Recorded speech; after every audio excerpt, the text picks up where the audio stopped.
जी, अरशद ये बताएँ कि जो आप पैदल यात्रा निकाल रहे हैं, इसके पीछे का मकसद क्या है? कहाँ से कहाँ तक निकाली जा रही है और कितने दिन तक चलने वाली है? ठीक है। देखिए, सबसे पहले तो मैं अपने जितने भी यहाँ पे पत्रकार साथी आज आए हैं, जी, बहुत अच्छा लगा कि हम सब एक हैं। मैं आपका दिल की गहराई से शुक्रिया अदा करता हूँ कि आप लोगों ने हौसला दिया है और साथ भी आप लोग चल रहे हैं। दूसरा, जयपुर से चल कर के एक ऐसा समाज सेवक हमारे बीच में आया जिन्होंने टेलीफ़ोन पर नहीं, फ़ोन पर मेरे से संपर्क किया, एक न्यूज़ देख कर के। उसने कहा कि अरशद भाई, इस तरह की अगर आपकी कोई यात्रा है, तो हम सीधे जयपुर से आएँगे और आपका इसमें सहयोग करेंगे, जो भी हमसे बन पाएगा। और जो बाकी लोग हैं, कोई नेता ये ना समझे कि ये नेताजी है या ये इसमें शामिल है, ऐसा कुछ नहीं है। उसने सिर्फ अच्छाई के लिए अपना एक संदेश दिया है, हमें मोटिवेट किया है। बाकी जो नेता हैं, उनको सामने आना चाहिए। वो क्यों 75 साल गुजर गए, 77 साल गुजर गए आज़ादी को, आज तक स्कूल जाके देखे क्यों नहीं? ठीक है, उनको जा करके देखना चाहिए। अब आपने पूछा मकसद क्या है? मकसद इसका ये है, जैसे मान लीजिए गाँव में ये शहर है और पूरे मेवात की बात करूँ आप, 70% जो आवाम है हमारी, वो गरीब है। अब जो 70% गरीब आवाम है, उनके पास इतना पैसा तो है नहीं कि वो अपने बच्चों को दुबई में पढ़ा लें या फिर जिस स्कूल की 2000 महीने की फीस है उसमें पढ़ा लें प्राइवेट में, तो सरकारी में भेजेंगे बेचारे। ठीक है, उनका दाना पानी कैसे गुजारा होता है वही जानते हैं। सरकारी में क्या हो रहा है? सरकारी जो टीचर होते हैं, 1 लाख रुपए, 1.5 लाख रुपए, पौने 2 लाख रुपए, 70,000 रुपए से सैलरी स्टार्ट होती है इन लोगों की। लेकिन ये लोग सिर्फ, इनका जो ध्यान है राशन पानी पे ध्यान होता है, बच्चों की पढ़ाई पे कोई ध्यान नहीं है। एसएमजी कमेटी सरकार ने बना दी। सरपंच जो होते हैं इनसे मिले होते हैं सारे। सरपंच ने कभी जाके ये नहीं कहा कि भाई बच्चा किस तरह पढ़े, उनका तो बच्चा जा रहा है स्कूल प्राइवेट में। ठीक है, तो सरपंच की कमी रही है या फिर टीचरों की कमी है या फिर सरकार की कमी रही है? मेरे हिसाब से सरकार की कमी तो नहीं हो सकती, क्योंकि सरकार पूरा पैसा दे रही है, हर चीज की सुविधा दे रही है। लेकिन ये ज्यादातर गाँव के सरपंच और जो टीचर होते हैं, उन्हीं के बीच का ये रहा सिलसिला, जो आज हमारी 70% जो आवाम है वो गलत कामों की तरफ जा रही है। एजुकेशन नहीं होगी तो दिमाग नहीं होगा। आप सोचिए, अगर तालीम होगी तो वो आगा अंजाम के बारे में सोचेगा। एक बच्चा मान ले कम पढ़ा लिखा है, वो सिर्फ अंजाम देता है किसी भी घटना के लिए, आगाज करता है, उसको ये नहीं पता इसका अंजाम क्या होगा आगे चल के।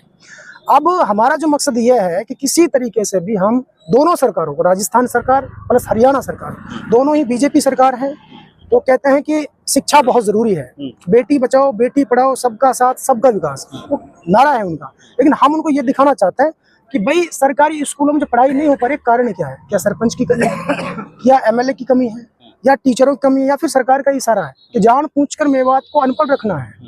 हर बार ये सच्चर कमेटी की रिपोर्ट आती है कि भाई दलित भाइयों से पीछे मुसलमान है एजुकेशन में। अब जो रिजल्ट आया 40% आया है, उसमें भी 20% तो नकल से आया है, अकल से तो आया ही नहीं है। तो हमारी जो नस्ल है, जो बच्चे ही कहाँ, भविष्य क्या होगा इनका, आप मुझे बताइए। ये आगे करेंगे क्या? जब नौकरी नहीं मिलेंगी, दिमाग नहीं रोजगार करने का, तो उल्टा सीधा काम करेंगे, तो मेवात डैमेज हो रही है, कल्चर डैमेज हो रहा। तो हमारा मकसद है शिक्षा को बढ़ावा देना। ठीक है। अब ये बताएँ कि ये आज सुनहरा बॉर्डर से इसका आगाज हुआ है पैदल यात्रा का। जी। कहाँ-कहाँ जाएगी, क्या रूट है आपका? देखिए, ये समस्त हरियाणा और मेवात और राजस्थान, दोनों स्टेटों की जो मेवात है, पूरी समस्त मेवात की यात्रा है। आज इसका आगाज सुनहरा बॉर्डर से हुआ है। यहाँ 2 राज्यों की बॉर्डर लगती है, उधर हरियाणा है, इस तरफ अपना राजस्थान है। राजस्थान से शुरुआत करने का मकसद यह है कि हरियाणा के कहीं मुकाबले में राजस्थान की जो मेवात है वो कहीं और ज्यादा पिछड़ी है। यहाँ के जो हमारे गरीब किसान हैं वो और भी थोड़े भोले भाले हैं, इसलिए मैंने ये उचित समझा कि राजस्थान को पहले कवर करूं, हरियाणा बाद में आऊंगा।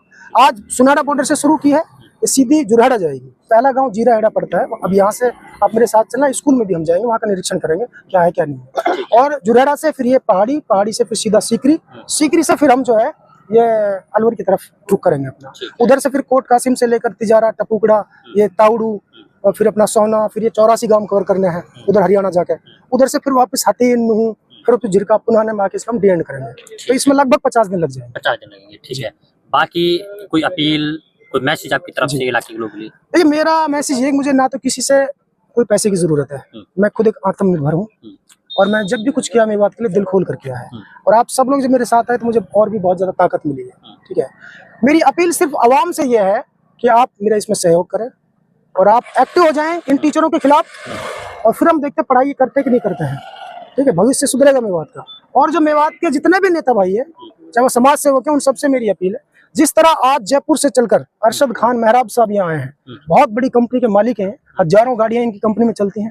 इतने बिजी आदमी, मेरे हिसाब से कोई एमएलए भी इसके मुकाबले में, बिजनेस की बात की जाए तो, लेकिन इतना बिजी शेड्यूल होने के नाते एक न्यूज देख करके हम जैसे बच्चों के पास ही आया है यहाँ पे, तो इस तरह हमारा हौसला सबको बढ़ाना चाहिए। चलिए, तो ये हैं हमारे साथ में अरशद बीशरू, इसके अलावा समाज सेवी, वे मेवात के नेता अरशद मेहराब साहब, और इनका साफ तौर पर कहना यह है कि हमारा उद्देश्य सिर्फ इतना है कि मेवात की युवाओं को एक मैसेज दिया जाए, उन्हें समझाया जाए कि शिक्षा हमारे लिए कितनी जरूरी है, नशा हमारे लिए कितना खतरनाक है, दहेज जो कि नाक के लालच में हम लोग लगातार आ जाओ अपनी नाक बढ़ाने के लिए पैसा खर्च कर रहे हैं पानी की तरह। नहीं लग रहा है ना, चलते रहो साथ में, तो बढ़ाते आप रहो ना। देखेंगे तिरंगा हाथों में